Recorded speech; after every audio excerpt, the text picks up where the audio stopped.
Okay. All right, welcome back. This is our final part of our examination of the rogue decks.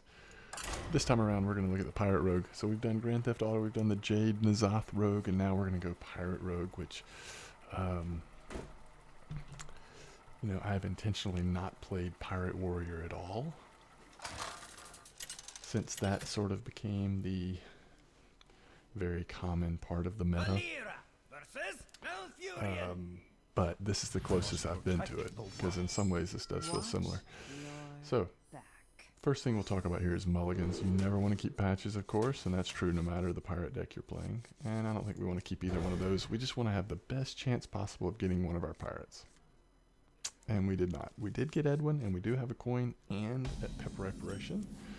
So now the best we can hope for is drawing any pirate other than patches soon. But we do have a very slow start here.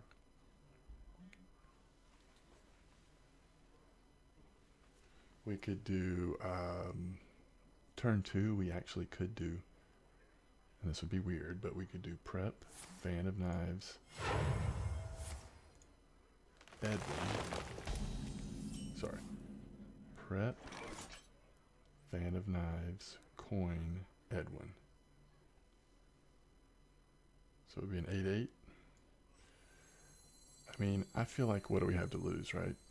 This deck is built on being aggressive, and right now we're sitting here with like nothing in our hand that's playable. So many options.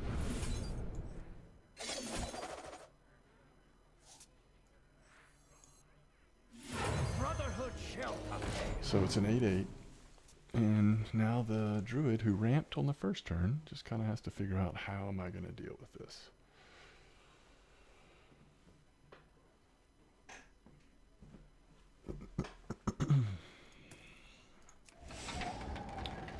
And it's only because we're running with counterfeit coins that was even possible. Now, if we,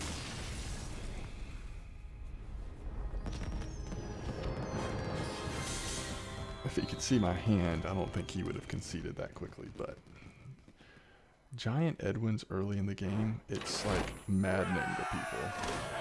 And I've been on the other side of that, so I kind of get it. But all right, there's Pirate Rogue.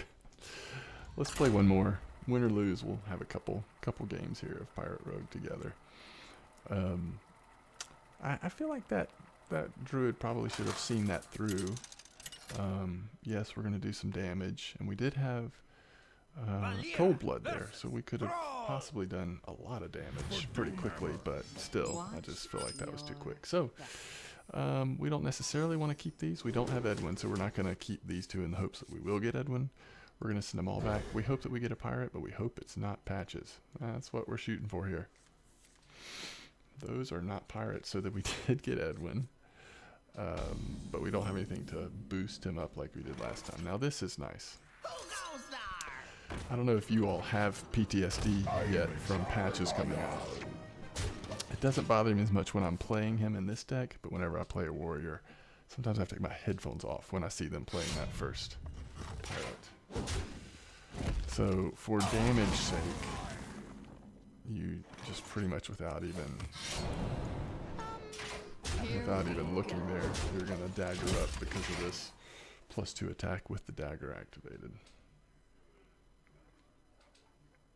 We don't really have a turn 3 play. We probably just, unless we draw something, may just have to play SI Agent. Oh, look at that lucky roll. That is too bad. Here we go. We're not going to send our little SI Agent in to die. So we're going to get behind a little bit, and Pirate Rogue usually comes out with a much more aggressive curve. It's not very nice. We don't have one of those oozes in this deck, so we can't just ooze his Spirit Claws away. Okay. So we'll play... We'll play this. It gives us a coin. It makes for the potential of having at least a decent size Edwin. Now, this is Shaman, and he has drawn a good bit of cards at this point, so you would expect he's going to have a hex. But we'll see. It'd be nice to get a card here that makes sense to play. So we've got 7 mana.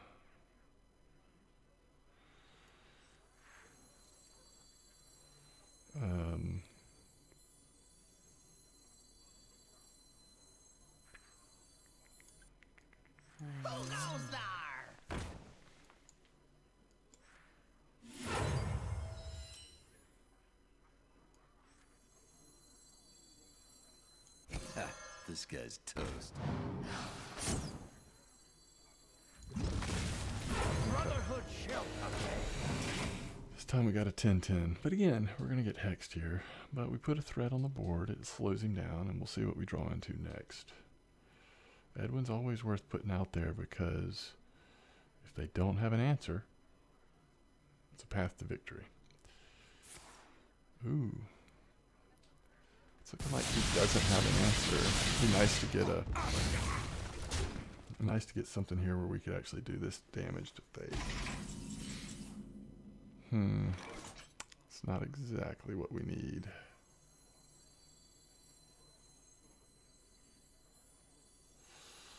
Well, maybe it is worth doing here. If we eviscerate that, we can do 10 damage.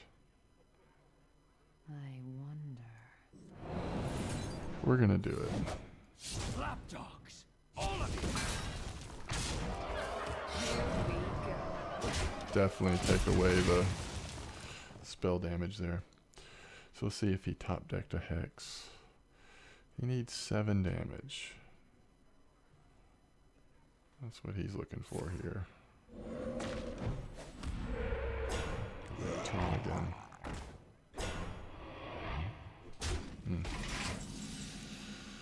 Ooh, we even got spell damage.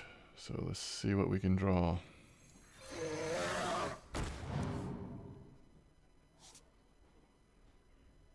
Lapdogs, all of you.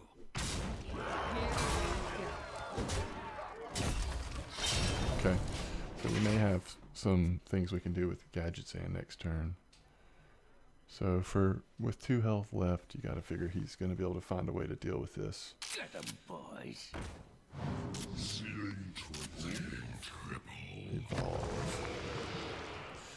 That's pretty solid play there. But the question still remains, how are you going to deal with Edwin? And he didn't have an answer. So he was hoping he would get a taunt there. Okay. So, there's a couple of matches with Pirate Rogue.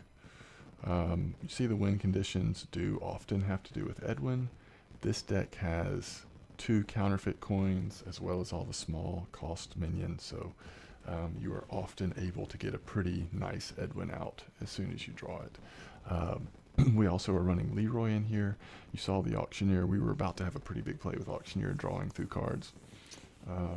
So anyway, there is the final part of our examination of rogues. I hope you've enjoyed it. I just have so much fun playing these decks.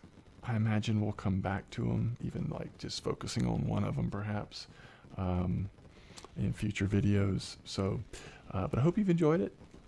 Hope you'll subscribe to the channel, leave a comment if you like, and look forward to seeing you next time. Oh, and come join us on Twitch at MDog Gaming.